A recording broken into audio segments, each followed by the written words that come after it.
pátria que me pariu? Quem foi a pátria que me pariu? Eu começo o vídeo de hoje com uma pergunta muito simples. Faz sentido que um funcionário público que não fez nada de errado se recuse a ser transparente em relação ao seu uso de dinheiro público?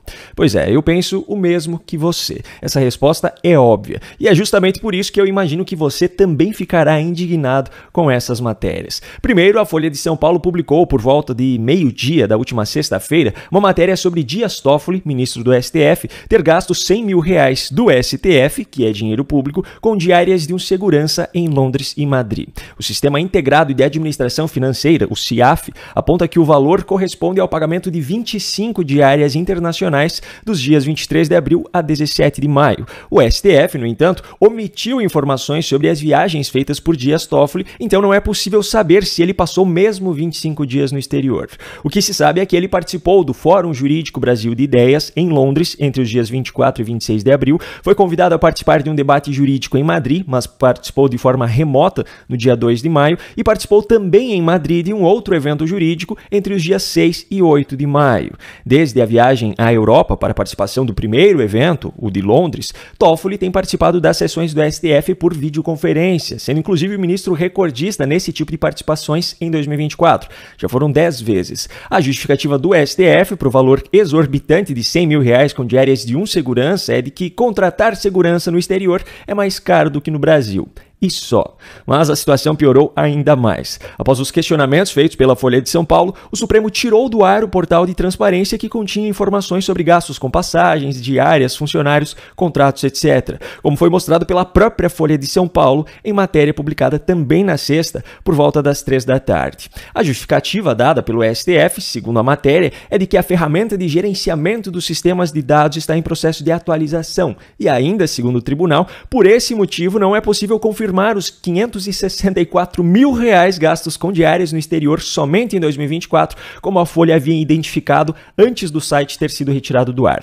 E se você, cidadão brasileiro, achou isso um absurdo, paciência. Se você questionar, será acusado de estar atacando as instituições e a democracia. Afinal, a atual composição do Supremo Tribunal Federal parece estar levando a sério demais o conceito de Supremo. E por falar em Supremo, eu já aproveito para comentar uma situação que aconteceu no Irã. Talvez você já tenha visto nos noticiários que o helicóptero onde estava o presidente do Irã e também o chanceler do país caiu e, consequentemente, todos que estavam a bordo morreram. O presidente não era a autoridade máxima no país, pois no regime teocrático ditatorial iraniano há um líder supremo, o Ayatollah, que hoje é Ali Khamenei. Mas o fato curioso que eu quero comentar aqui é em relação à postura do regime iraniano no decorrer das horas entre o desaparecimento e suspeita de queda do helicóptero, quando se iniciaram as buscas, até o momento da confirmação de que os destroços haviam sido encontrados. O professor de geopolítica, Danúzio Neto, que fez uma cobertura da sequência dos fatos, trazendo informações diretamente de fontes iranianas, mostrou que durante as buscas, o regime ditatorial ordenou que todas as páginas das pessoas ativas nas redes sociais estivessem sob vigilância policial e que as pessoas que publicassem rumores ou tentassem perturbar a opinião pública seriam tratadas de acordo com a lei. A Procuradoria de Teherã mais tarde emitiu um aviso dizendo que o Ministério Público de Teherã estava advertindo figuras da mídia que estavam publicando notícias falsas sobre o acidente, pois, segundo eles, isso é uma perturbação da opinião pública. Agora eu pergunto a você, essa postura do regime ditatorial iraniano de combater fake news sobre um acontecimento trágico não lhe parece familiar? Pois é, com isso eu já trago para o contexto brasileiro, que é o próximo assunto. Chame-os do que você é, acuse-os do que você faz. Essa velha filosofia comunista nunca sairá de moda no que depender do casal presidencial brasileiro e os seus aliados. Enquanto a jornalista, colunista, esquerdista, militante Mônica Bergamo diz: desconfie de quem diz estar fazendo bem filmando sua própria suposta bondade o tempo inteirinho, e também enquanto Gleisi Hoffmann, como você já viu 2 vezes por aqui, acusava opositores de fazerem exploração política da tragédia. Querem se aproveitar de uma tragédia humana para fazer o tipo mais baixo de exploração política. Janja, a primeira-dama, apareceu mais uma vez tentando promover sua imagem em cima de doações que não foi ela quem fez.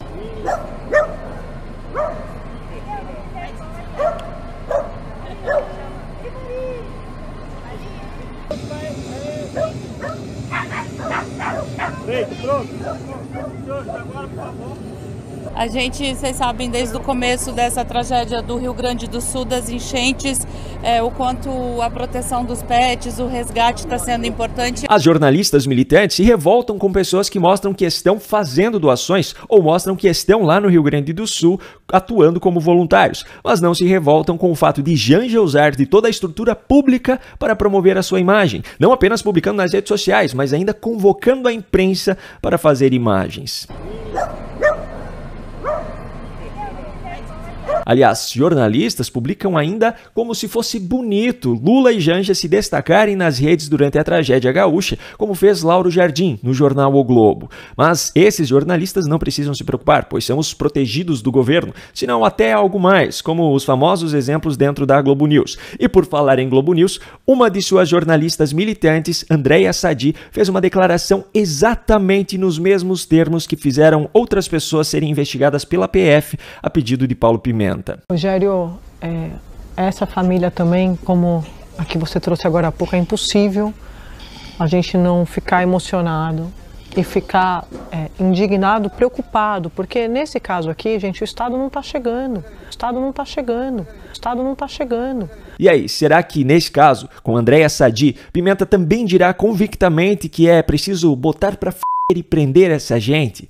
Falando em Pimenta, no último sábado, o ministro extraordinário de apoio à reconstrução do Rio Grande do Sul tentou minimizar as claras intenções políticas da sua indicação para o cargo recém-criado por Lula, como eu já comentei na semana passada. Segundo ele, é uma visão mesquinha e maldosa achar que o atual cargo dele foi criado por Lula por política e imagem. Ironicamente, enquanto Pimenta dava essa desculpa, Gleisi Hoffmann, ao defender a indicação dele em uma entrevista a Kennedy Alencar, admitiu de forma clara que Pimenta foi escolhido por conta da intimidade que tem com Lula. Eu acho que uma avaliação como essa, ela só ajuda a criminalizar a política. Eu não gosto de criminalizar a política. Nós fazemos política, eu sou político, ele é político, o presidente é político. A gente o Eduardo Leite é político. O Eduardo Leite é político, a gente passou por um concurso popular, né? Eu brinco, se você quiser ser gestor, então faça um concurso público e não uma eleição. Na eleição você debate ideias, debate linha, para onde você vai levar o processo. Eu gostei muito do presidente ter colocado Pimenta, por alguns motivos. O primeiro, que o Pimenta é uma pessoa muito próxima do presidente. Para essa autoridade funcionar no Rio Grande do Sul, tem que ser uma pessoa que possa pegar o telefone e ligar para o presidente da República e dizer: presidente, não está funcionando isso. Você põe um gestor lá, até ele chegar perto de um ministro, então você tem que ter uma afinidade. Só podia indicar alguém que já fosse íntimo, afinal, Lula não passaria seu contato para qualquer um só porque é um ministro do seu governo, não é mesmo? Pois é, eu quero ver quais desculpas essa gente vai inventar em 2026, quando Pimenta coincidentemente aparecer como candidato a governador do Rio Grande do Sul.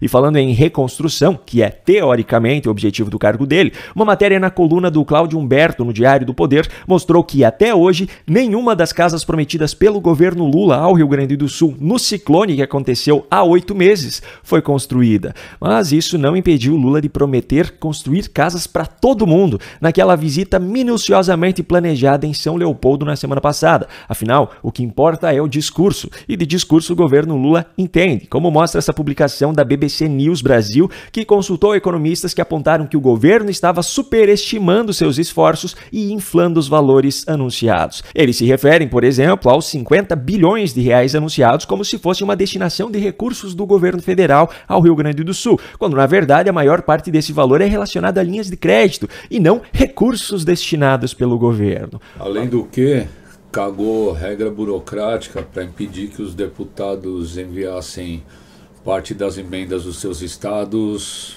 para o Rio Grande do Sul. É bom que isso seja lembrado também. O lado bom dessa publicação da BBC News é que ela levou o Ministério da Fazenda a deletar uma publicação em redes sociais e a alterar uma publicação no site, dando a desculpa de que deveria ter usado o termo viabilizados no lugar de cedidos ao se referir aos valores. O problema é que as matérias que falavam em bilhões destinados pelo governo alcançaram milhões de brasileiros. Já a correção sabe como é, né?